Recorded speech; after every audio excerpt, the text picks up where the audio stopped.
Hey, what's going on YouTube? And welcome back to all my cloud scholars out there. My name is Kieran Tross and I'm your host once again. This is the Cloud Scholars Podcast. So in today's video, this is going to be a very serious topic. We're going to be talking about layoffs in the tech industry. So before I jump into layoffs in the tech industry, what I want to do is take a step back and I want to talk about layoffs throughout all the job market, how the job market is looking in the United States. So you may be thinking, hey, should I get into technology? And this is one of the reasons why I want to be here is because I want to help you out and guide you so that this way you can make the proper decision. And if you do make it into technology, how long will you be working there? So let me talk a little bit and get a little personal here. So I've been in the tech industry for about 16, 17 years. And I will tell you pretty much every job I've had, I've either almost got laid off or was laid off. So let's start from the very beginning. So the first job I had, I was a computer technician. I was working for a consulting company in Manhattan. They're no longer in business anymore. They had a contract with Morgan Stanley, Citibank, and basically we would go around and they had techs come in and fix the printers, copiers, all this other good stuff, and then do some work on PCs, et cetera, et cetera, et cetera. What happened was Dell came in and they won the contract and then they were doing layoffs. So I had to interview for the same job I had with Dell and I got laid off on Friday and then started work on Monday. So it actually just felt like a regular weekend. It didn't really feel like a layoff. Now, after that, I worked for Dell for about 2.5 years, but about a year in, there were a lot of rumors saying that, hey, the contract's not going to get renewed, the contract's not getting renewed. And I had a lot of, we would talk amongst each other, the technicians, and say, hey, we probably need to leave. And I remember me and this other guy were like, okay, we're getting out of here, we're leaving. But it wasn't just only that reason, it was because I wanted to expand on my skill set, and the position I was in kind of kept me bottlenecked. So I was like, okay, if I'm not expanding and learning, I'm going to leave. And a lot of the other techs were like, hey, you don't need to leave. It doesn't make any sense. This is Dell. This is a great company, yada, yada, yada. So I ended up leaving. And about a year and a half after I left, I heard from old colleagues and they were saying that they got let go. So, that happened. And then I worked for a company in Brooklyn, a medical practice, which was a great company that I worked for, had a lot of fun there. But what happened with that company is that there was a merge, healthcare was changing. There was a major merge and there were a lot of different, healthcare companies that were, uniting with each other. But if you're going to have that consolidation, then you're going to have overlapping in jobs. So it's like, okay, well, there's a system administrator here. Do you need a system administrator here? If you have an HR generalist here, do you need an HR generalist here? So I'm like, okay, it's time for me to go. And I got an opportunity to become an IT manager, and I was only about like 25 years old. So I'm like, hey, I'm going to take this opportunity because it's a great one.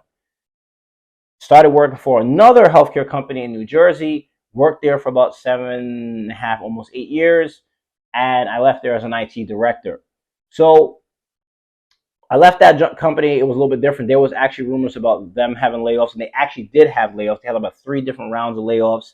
It was one of the most difficult times that I could say in my career because you're going into a meeting and then you have a list of names, and then they're like, hey, we're letting this person go. And there's not really much you can do to save those people because you've worked with them. And the hardest part is you didn't get laid off because of your job performance. You got laid off because of the way the market is going, or somebody made a mistake that's higher up and it costs the company a lot of money. So this is a part of the game. This is a part of being in the tech industry. This is a part of being in any industry that these kind of things happen. So what I want to do now is kind of segue and talk about some articles that I was reading and talks a little bit about the layoffs that happened within the companies within the US. So the first one is a LinkedIn article, and it says, mass layoffs have continued to take their tolls across industries in 2023, with the number of job cuts this year totaling over 224,000. And this is from TechCrunch reports. However, the tech job market remains largely resilient. The U.S. added a more than expected 187 jobs in August. Now, at the time I'm doing this video, this is September of 2023. So this article is relatively new. So one of the things that they're talking about, and this is what I was mentioning to you before, is that you got to think of a holistic view. If you're talking about layoffs and you're saying, okay, well, why don't want to get into the tech industry because they're doing a lot of layoffs, and I've heard people say stuff like that before, but then it's like, well, if you look at all the other industries, insurance companies, healthcare, all these other industries, they're having layoffs as well. So Code for America laid off 35 staff members in September. Barstool Sports laid off 100 employees in a bid for future profitability. That's from Yahoo Reports. Then there's other companies like T-Mobile announced it would lay off 5,000 employees, 7% of its headcount. Juul Labs said it would cut 30% of its workforce in order to cut costs. Now, cybersecurity firm Rapid7 announced it would cut 18% of its workforce, or roughly 470 employees, as part of a restructuring plan. Now, I don't want to read through all that article on LinkedIn. I'm going to leave it in the comment section, but I do want to jump to a Forbes article, because Forbes has their list of companies that are doing cuts as well. So Forbes states, this is time on August 28th, and we're at September 5th right now. It says, Farmers Insurance announced plans to cut 11% of its workforce across all lines of business in an effort to boost long-term profitability. 1 month after the company withdrew its business in Florida to manage its risk exposure due to hurricanes, with CEO Raul Vargas calling for cuts given the existing conditions of insurance industries and the impact they are having on our business. So there's a number of different reasons why companies are doing cuts. One of the reasons why companies are doing cuts is also because of inflation. The price of goods has gone up. The material to make your goods, so let's just say pizza for once, is going to go up. So the slice back when I was younger was like $1 for a slice you can get sometimes, or $1.50. Now they tend to sometimes still have $1 slices. Like if you're in Manhattan, they do have certain places $1 slices, but you don't really see a slice for that price anymore, because the cost of the dough, the cheese, the pepperoni, and all the other stuff have gone up. So, with inflation, everything else is going to go up as well. Then you also have to think about with Farmers Insurance, they're thinking of, okay, the way these hurricanes and the way these natural disasters are happening, does it make sense for us to have our business in this location? Can we keep our business and move it to another location? Or perhaps we can now move to a remote workforce, and then this way we have less risk that we are accepting. Because a lot of times companies have, what they have is a risk factor.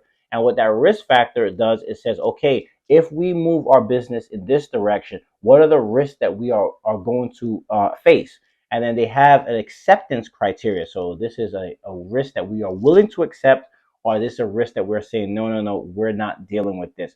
So that is some of the reasons why companies are doing these cuts, because if the risk is too high, they're like, okay, let's get rid of, let's pull out from that region, so that this way we don't have to deal with any of those type of stuff later on. Another article that I want to talk about a little bit is this TechCrunch. So TechCrunch talks about the layoffs from January to July. January was the most, which was 89,554 employees were laid off. February was 40,021.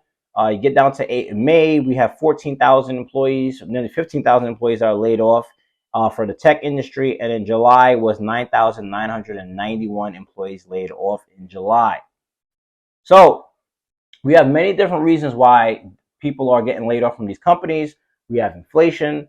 We have also, depending on the geographic, where they're located at, all these other different things. But then you also got to take into account that some of the other reasons why people are getting laid off, and Forbes actually mentions this, is, it depends on how long you were in the company. So companies are looking and saying, okay, well, you're making $250,000 and $200,000. What exactly do you do for the company to bring in money?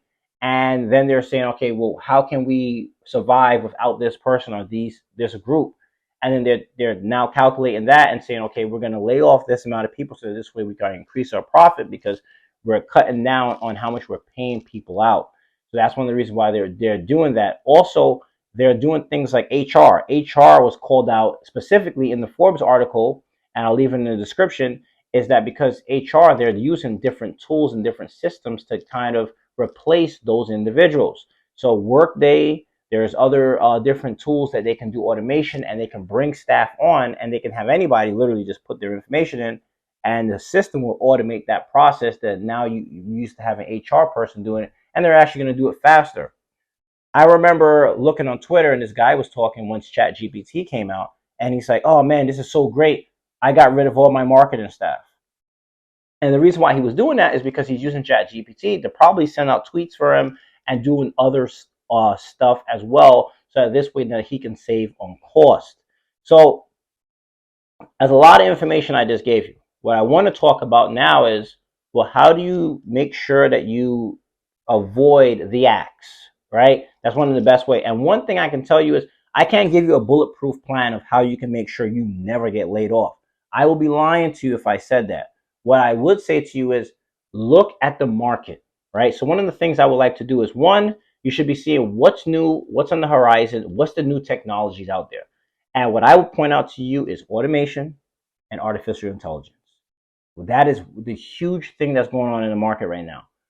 Artificial intelligence, we've got ChatGPT, we have Bard, we have a lot of different AI tools that are out there that people are using so that this way that they can work faster and smarter.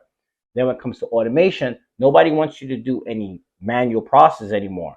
If something happens here, something should be automated so that this way it can rectify it, or it can notify the people who need to get in and step in to make sure that things are going well. So automation and artificial intelligence are huge. If you're not learning that right now, you really should. Automation is something that I really want to start talking about on the cloud platform and get into different tools like Terraform, Ansible, and doing something like Azure Functions, so that this way you can now learn about those automations. I haven't created any videos around Terraform. I need to get Terraform certified, but once I get Terraform certified, I will be creating those videos, and that is the technical side of the Cloud Scholars YouTube page. But then you also have the artificial intelligence, which that is something, even myself, I'm like, okay, I need to get a better understanding and learn some more when it comes to artificial intelligence. And there are different courses that you can learn to start doing stuff within artificial intelligence. Microsoft, AWS, Google, they all have artificial intelligence courses and all have artificial intelligence tools that you can use so that this way you can propel yourself to the top of the job market. So that is my advice to you out there as well. So I know I said a lot when it came to this whole subject. It is a very sensitive topic. Please, if you have any questions or comments, please leave it in the comment section. I'd be more than happy to have a discussion and see what you all are thinking. To me, automation and then artificial intelligence are the two main players right now that you really should, skills that you really need to learn. Another thing I would talk to you about is, in order to stay relevant in the job market, you should always be in the job market.